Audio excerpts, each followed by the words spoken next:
मैं रानी बहुत ही lower middle class परिवार की लड़की। मेरा परिवार बड़ी मुसीबतों से अपना गुजारा चला रहा है। मेरे घर में मैं एक परेशानी है मेरी शादी की। कितने ही रिश्ते अब मेरे घर वाले देख चुके हैं, लेकिन किसी को मैं पसंद नहीं आई। दिखने में मैं इतनी अच्छी नहीं हूँ ना।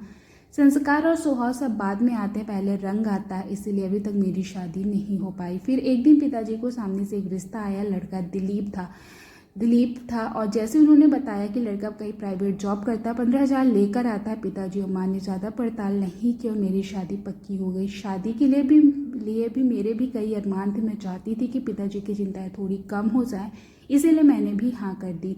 पिताजी ने पेट काट कर मेरी शादी के लिए कुछ गहने बनवाए थे। ज़्यादा तो हम कुछ दे नहीं पाए और उनकी तरफ से भी कोई डिमांड नहीं थी। पिताजी को लगा कि बच्ची की किस्मत अच्छी है जो उन्हें इतना अच्छा घर मिल गया। शादी हो गई और मैं विदा हो गई। सुहाग रात को मैं अपने बिस्तर पर बैठे उनका इंतजार कर रही थी। मेरे मन में कई तरह के ख्याल थे। मैं थोड़ी घबराई थी। अभी करीब 1 घंटा हो गया था मुझे अपने कमरे में बैठे उनका इंतजार करते हुए। तभी बाहर से मुझे चिल्लाने की आवाज़ आने लगी। मैंने दरवाजे के पास जाकर देखा तो दिलीप और उनके पिताजी में वहाँ सो रही थी। मुझे लगा कि दरवाज़ा खोलकर बाहर जाऊं, लेकिन मैं वहीं रही। फिर कुछ देर बाद वो जोर से दरवाज़ा खोल के अंदर आते हैं। उनके आते ही कमरे में बहुत दुर्गंध फैल गई। वो बुरी तरह से नशे में थे, फर्श पर गिर पड़े। शायद पिताजी ने यह चिल्ला रहे थे कि वो आज भी शराब पीकर आए हैं। मेरी तो कुछ समझ में नहीं आया, क्या करूं। रात भर मैं वहीं फर्श पर सोती रही। सुबह जल्दी उठकर मैं किचन में गई। सास ससुर दोनों मुझसे नजरें नहीं मिला पा रहे थे। मैं उनके लिए चाय बनाकर लेकर गई। वो कमरे में थे। जैसे ही मैंने चाय दिया वैसे उन्होंने चाय का कप फेंक कर बोले, दोबारा हिम्मत मत करना मेरे पास आने की। तुम मेरी बीवी नहीं हो, बहू, इनकी बहू बस। अब जाकर उनकी सेवा कर। सास को कप गिरने की आवाज़ आ गई। मैं किचन में गई। तब मेरी सास मुझसे बोलती है कि पत्नी के आने से पति की ज़िंदगी में बहुत बदलाव होता है। आने से कई बिगड़े आदमी सुधरते देखे हैं हमने। मैं कुछ नहीं बोली, सिर्फ इतना ही सोच कर रह गई कि यह मेरे साथ क्या हो गया। जिस बच्चे को उनके माता पिता नहीं बदल सके, उसे मैं कैसे बदल सकूंगी। ऐसे लड़के से किसी की शादी करना क्या सही है, वो भी सिर्फ इसलिए कि बेड़ियां बांध देने से वो सुधर जाएगा।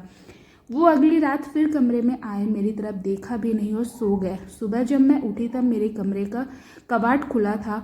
उसमें रखे मेरे गहने गायब थे। मैंने जाकर यह बात अपनी सास को बताई। वो ज़्यादा कुछ बोली नहीं, सिर्फ ये बोली कि अपनी चीज़ें तुम संभाल कर नहीं रख सकती क्या। दिलीप जी भी घर पर नहीं थे। मैं समझ गई वो ही शायद मेरे गहने भी लेकर गए। उस पूरा दिन और पूरी रात वो घर भी नहीं आए। और तो मेरा करा कि पिताजी को एक बार फ़ोन करके ज़रूर पूछ लूँ कि आप किस लड़के के साथ मेरी शादी करवा दी है, लेकिन फिर मुझे लगा कि अब बोलने से क्या फ़ायदा। वो 3 दिन बाद घर आए। आते ही उनके और उनके पिताजी के बीच बहुत कहा सुनी हुई। मेरी सास ने मुझे फिर ताना मारा कि बहू लाए थे कि चलो बेटा संभल जाएगा, लेकिन उसके आने के बाद ये तो और ज़्यादा बिगड़ गया। मैंने भी सोचा था कि मैं इतनी जल्दी तो हार नहीं मानूंगी, इसलिए मैंने अपने आंसू नहीं गिरने दिए। मैंने उनसे फिर बात की। मैंने पूछा, आप क्या चाहते हैं, ऐसे ही ज़िंदगी को आगे बढ़ाना या आपने कुछ सोचा। वो बोले कि तुझे जो करना है तू कर, मुझे तेरी शक्ल भी नहीं देखनी। मुझे थोड़ा गुस्सा आया और बोला कि फिर आपसे शादी क्यों की। वो जोर से बोले, शादी मेरे घर वालों के कहने पर की। मुझ पर कर्जा था 2 लाख का, वो उन्होंने तभी दिया था जब मैं शादी को माना।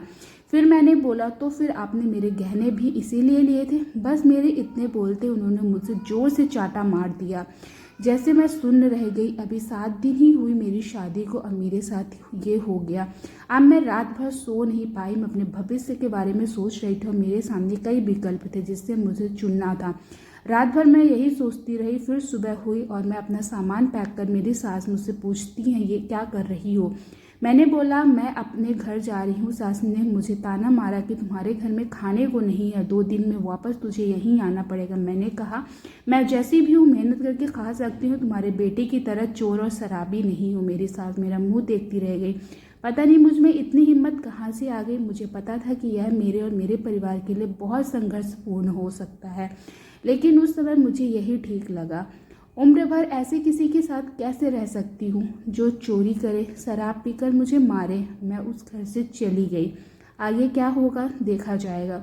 दोस्तों, उम्मीद करती हूँ कि आपको हमारी कहानी पसंद आई होगी। कहानी पसंद आई है तो वीडियो को लाइक करें, चैनल पर नए हैं तो सब्सक्राइब करें और हाँ, नोटिफिकेशन बेल ज़रूर दबाएं ताकि अगली अपडेट सबसे पहले आपको मिले।